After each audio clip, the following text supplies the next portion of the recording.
Berlin imepiga hatua kubwa katika ulinzi wa anga na bahari.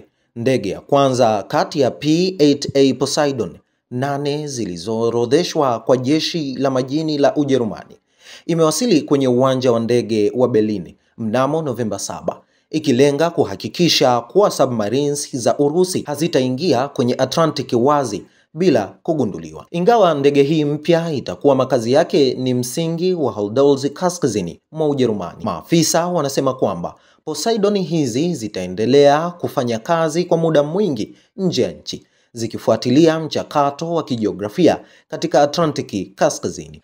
Ndege hizo zitaendesha kutoka kwa misingi ya anga ya Uingereza, Norway na Iceland kwa ushirikiano wa karibu na nchi nyingine za NATO ikiwemo Canada. Waziri wa ulinzi Boris Pistorius alisema, "Hii inatupa uwezo mkubwa zaidi wa kuwepo na kupanua wigo wetu," alisema waziri huyo. P-8A Poseidon, ndege ya Marekani iliyoundwa kufuatilia na kushambulia submarines pamoja na meli za juu, imeelezewa kuwa ndege kubwa zaidi ya kivita ya Ujerumani. Ndege hiyo itachukua nafasi ya P-3 Orion zilizokuwa zikihudumia jeshi la majini la Ujerumani, ikibeba teknolojia ya hali ya juu ya sensor, consoles na program. Rais wa jeshi la majini, mwakilishi wa Axel Diates, alisema, hali ya ndege hii ni kubwa sana.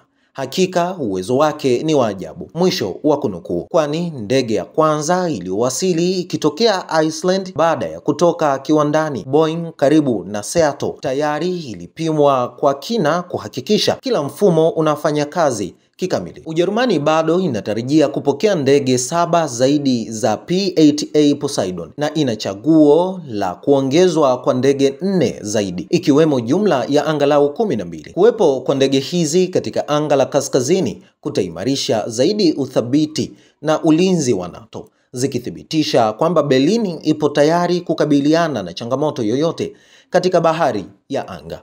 Kwa maneno mengi, Ujerumani inazindua taji lake la anga la kijeshi, ikionyesha nguvu, ujasiri na mshikamano wa kimkakati katika kanda ya kaskazini mwa Ulaya. Ndege za kijeshi zenye Shujaa C-130J Hercules kutoka Uturuki zilielekea Marshall Aerospace mjini Cambridge, Uingereza, zikipewa jukumu la kubadilisha kuwa mashujaa wa anga wenye nguvu zaidi. Kila ndege ilikuwa na siri yake, kila mabawa yake yalikuwa na ahadi ya ufanisi wa kimkakati. Wakati ndege hizo zikiingizwa kwenye hangari za teknolojia za hali ya juu, mafundi walikuwa wakipiga hesabu, wakitengeneza kila sehemu kwa umakini wa kisayansi. Ndege zilizokuwa zimesahaulika kwa muda zilipewa ubora mpya, zikiwa tayari kusonga mbele kwenye historia ya nguvu za Uturuki. Wizara ya Ulinzi ya Kitaifa ilithibitisha maandalizi yalianza kwa utulivu wa kijasusi,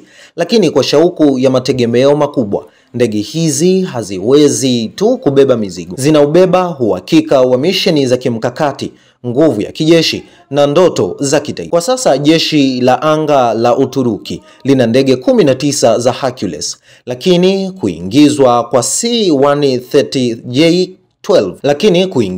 C-130J12 mpya ni kama mwanzo wa kizazi kipya cha mashujaa wa anga, ndege ambazo zinaweza kuvuka mawingu, kubeba mizigo mizito na kutimiza mashinikizo marefu bila hofu. Kuunganishwa kwao na Airbus A400M Atlas kunaunda nguvu ya kipekee inayoweza kuhimiza changamoto zote za kimkakati. Huu ni mwanzo wa hadithi mpya ya ujasiri wa anga.